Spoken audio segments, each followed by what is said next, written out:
마을에 마리아라고 하는 여인이 살고 있습니다. 나사렛 마을 마리아는 요셉이라는 청년과 약혼한 사이입니다.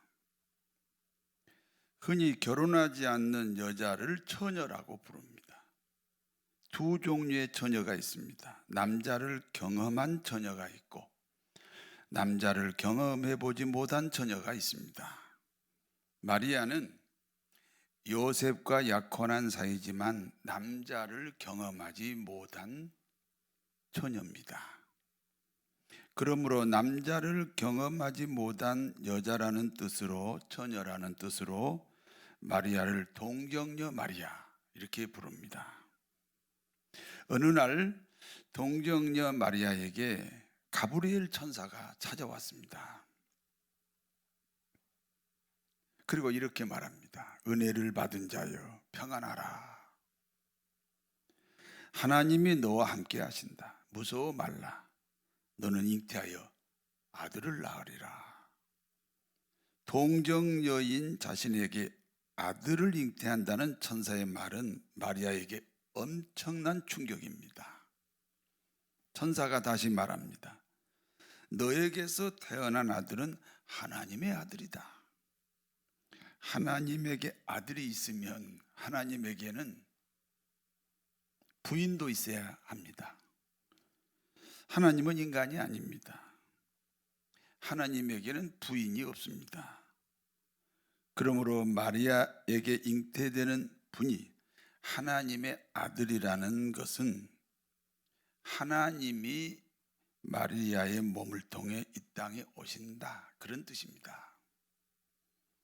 당시 이스라엘 땅에서는 결혼하지 않는 여자가 자식을 잉태하면 어떻게 됩니까? 돌에 맞아 죽어야 합니다. 결국 천사의 말대로 마리아가 자식을 잉태하면 마리아는 돌에 맞아 죽어야 됩니다. 당연히 마리아 입장에서는 천사의 말을 수용하기가 어렵습니다. 그와 같은 상황에서 천사가 다시 말을 합니다. 보라, 너의 친족 너희 친족 엘리사벳은 너무 늙어서 자식을 못 낳는다고 했다. 그러나 하나님의 은혜로 너보다 6개월 전에 아들을 잉태했다. 전능하신 하나님에게는 불가능이 없다. 이 사람들이 동정녀 마리아가 어떻게 임신하느냐, 이 과학적으로 임신이 안 되지요. 그러나 하나님은 전능하신 분입니다. 하나님에게는 불가능이 없는 줄 믿습니다. 그때 마리아가 이렇게 대답을 합니다. 누가복음 1장 38절을 같이 읽습니다. 마리아가 이르되 주의 여종이오니 말씀대로 내게 이루어지이다 하며 천사가 떠나가니라. 주의 계집종입니다. 주님이 내 인생의 주인입니다. 주님이 내 인생의 결정권자이십니다. 내가 자식을 잉태하면 죽을 수도 있습니다. 그러나 주님이 그렇게 결정하셨으면 저는 주님의 그 결정권을 따르겠습니다. 그리고 이렇게 찬양합니다. 내 영혼이 주를 찬양합니다. 내 마음이 하나님을 기뻐합니다. 주님은 비천한 여종을 돌보셨습니다. 비천한 여종은 주님으로 인하여 만세에 복 있는 자가 되었습니다. 전능하신 하나님은 그 이름이 거룩합니다. 전능하신 하나님의 긍휼이 대대로 이르게 되었습니다. 하나님은 교만한 자를 버리시고 하나님은 겸손한 자를 높이십니다. 주님은 배고픈 자를 먹이시고 주님은 부자에게 빈손이 되게 하셨습니다. 마리아는 자신이 하나님 말씀에 순종하면 죽을 수밖에 없습니다. 그러나 죽음을 두려워하지 않는 순종으로 인하여 하나님을 찬양했습니다. 우리 입술에서 찬양이 떠나지 않아야 될 줄로 믿습니다. 슬플 때도 찬양, 기쁠 때도 찬양, 즐거울 때도 찬양, 괴로울 때도 찬양. 코로나 시국에도 하나님께 찬양을 드리는 사랑하는 교우 여러분 되시기 바랍니다. 찬양하라 내 영혼, 찬양하라 내 영혼아, 내 속에 있는 것들아 다 찬양하라.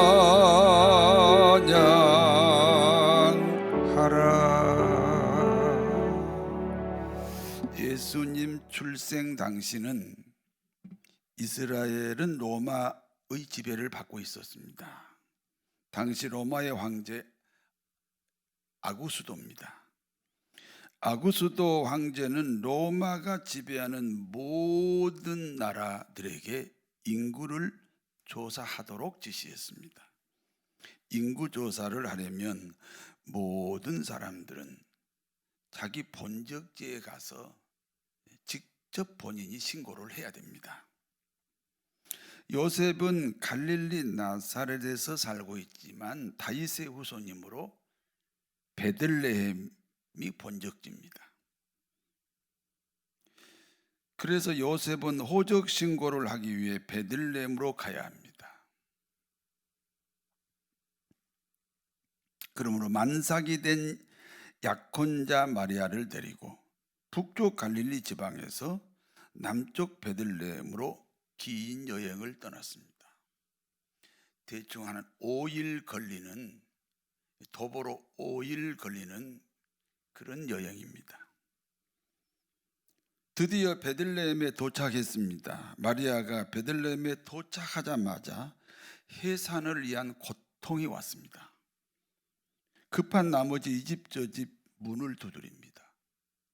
여보시오, 아기를 출산해야 됩니다. 방이 필요합니다. 그러나 그 누구도 방을 빌려주지 않았습니다. 그러므로 요셉은 급한 나머지 마리아를 마구간으로 데리고 갔습니다. 그리고 그 마구간에서 예수 그리스도가 탄생하셨습니다. 예수님이 마구간에서 태어나셨을 때 세상의 반응은 어떻습니까? 사람들은 모두 애면을 했습니다. 세상 사람들이 모두 애면했지만 예수님의 탄생을 기뻐하는 사람들도 있었습니다. 밤을 새며 양을 지키는 목자들입니다. 그리고 멀리서 동방박사 세 사람이 찾아왔습니다. 지금도 마찬가지입니다. 세상 사람들은 주님의 탄생과 상관없는 크리스마스를 지키고 있습니다. 하늘에서는 천사들이 인간 세상을 향하여 이렇게 말합니다. 무서워 말라. 보라, 내가 온 백성에게 미칠 큰 기쁨의 좋은 소식을 너희에게 전한다. 오늘 다윗의 동네에 구주가 탄생하셨다. 너희는 보자기에 쌓여 구유에 누워있는 아기를 보라. 이것이 너희에게 구원의 표적이다.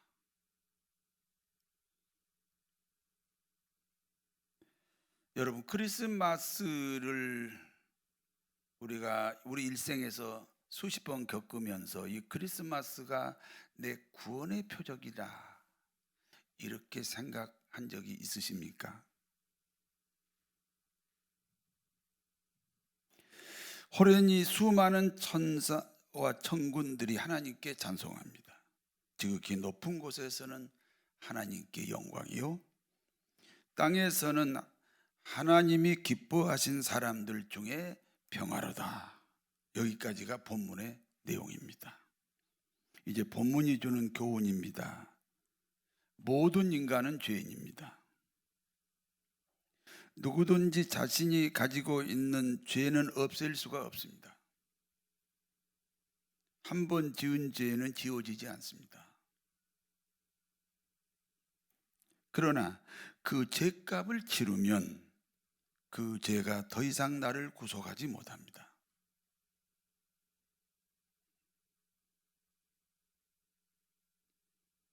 다시 말해서 죄값을 지불했으니 과거에 지은 죄가 마치 죄를 안 지은 것처럼 되는 겁니다. 문제는 우리 인간의 죄값이 죽음입니다. 그러므로 모든 사람은 자신의 죄값을 치르려면 자신이 죽어야 됩니다. 문제는 죄값을 치르려고 죽으면 그 인생은 그것으로 끝이 됩니다. 그러니까 죄값을 치를 수 없다, 그런 뜻입니다. 한 가지 방법이 있습니다. 누군가 다른 사람이 내 죄값으로 대신 죽으면 됩니다. 그런데 내 죄값으로 대신 죽을 그 사람에게는 두 가지 조건을 갖춰야 됩니다. 하나는 나 대신 죽을 그 사람은 죄가 없어야 됩니다. 죄 없는 사람이 죽어야 다른 사람의 죄로 죽은 겁니다. 그러나 이 세상 모든 인류 중에 죄 없는 사람이 없습니다. 첫 번째, 인간이 죄인이에요. 죄인이 죄인을 낳고 또 죄인이 죄인을 낳고 죄인이 죄인을 낳아서 나까지 왔어요. 인류 중에 죄 없는 사람은 없습니다. 그러니까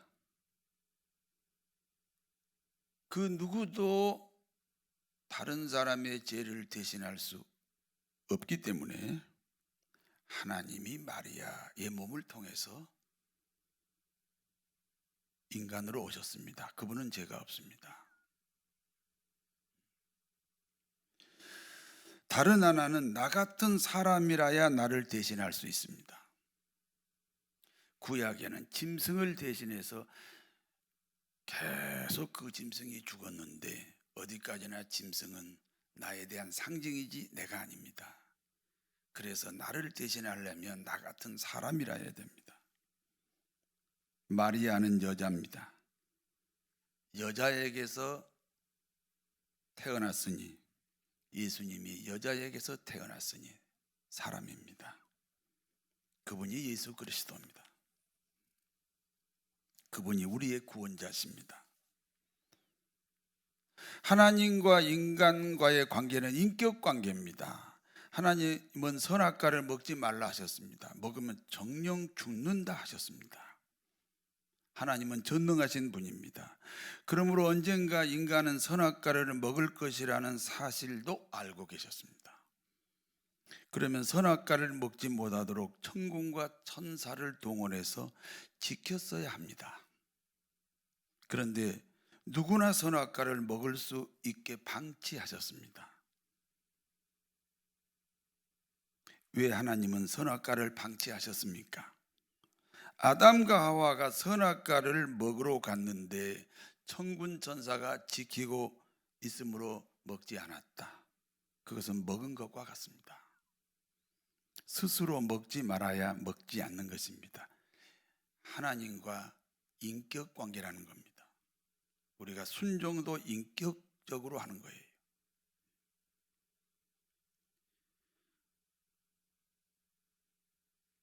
그러므로 마음의 음욕을 품으면 이미 간음했다. 성경은 그렇게 기록합니다.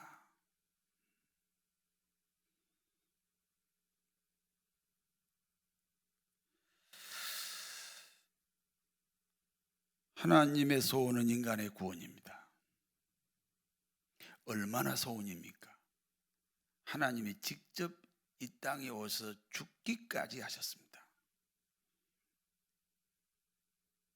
하나님의 소원이 인간의 구원이니까 하나님은 인간의 마음을 예수 믿는 마음으로 바꿀 수도 있습니다.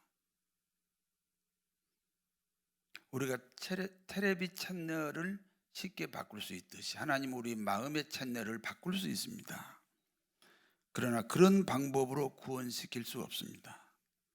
인격 관계입니다. 스스로 마음문을 열고 예수님을 구주로 고백하셔야 합니다. 당신은 처녀가 자식을 잉태하면 반드시 죽임을 당했습니다. 그러므로 그 누구도 아들을 잉태하라는 하나님의 말씀을 받아들일 수가 없습니다. 그런데 마리아가 죽음을 각오하고 하나님의 말씀에 순종했습니다.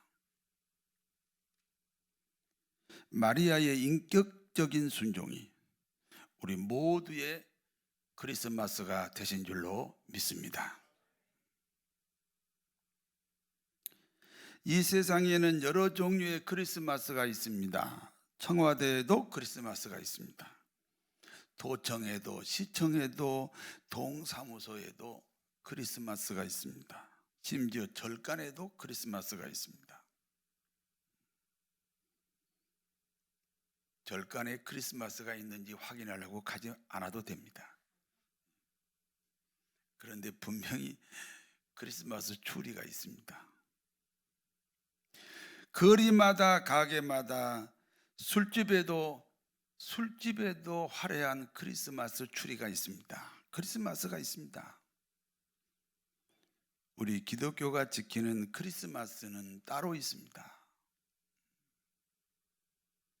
그걸 구분할 수 있어야 신앙인입니다. 우리 기독교가 지키는 크리스마스는 마국간 크리스마스입니다. 양을 치던 목자와 먼 길에서 별을 보고 달려온 동방 박사들과 하늘의 천사들이 모인 크리스마스입니다.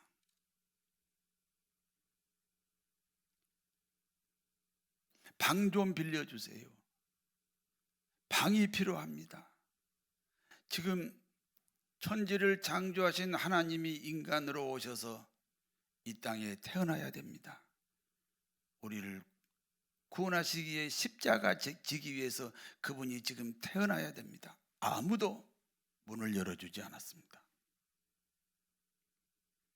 그래서 마국간에서 태어났습니다. 성도 여러분의 심령이 마국간이 되시면 우리 인생 안으로 천지를 창조하신 주님이 오실 수 있습니다. 마국간 심령은 부러진 마음 그리고 가난한 마음입니다.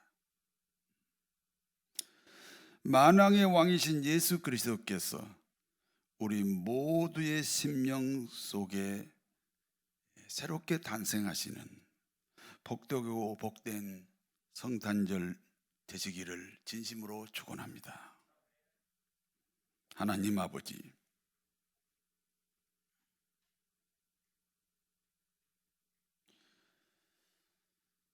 만왕의 왕 전능하신 하나님이 우리를 구원하시기 위해서 모든 사람이 예면하는 어느 한 시간에, 그것도 마국간에서 태어나셨습니다. 우리 심령을 마국간으로 겸손하게 하시고 가난하게 하시고, 그러므로 주님이 잠들어 계실 수 있도록 첫 번째 크리스마스, 2020번째 크리스마스가 아니라 첫 번째 크리스마스로 우리를 인도하시고 우리를 축복해 주옵소서. 예수님 이름으로 기도하옵나이다.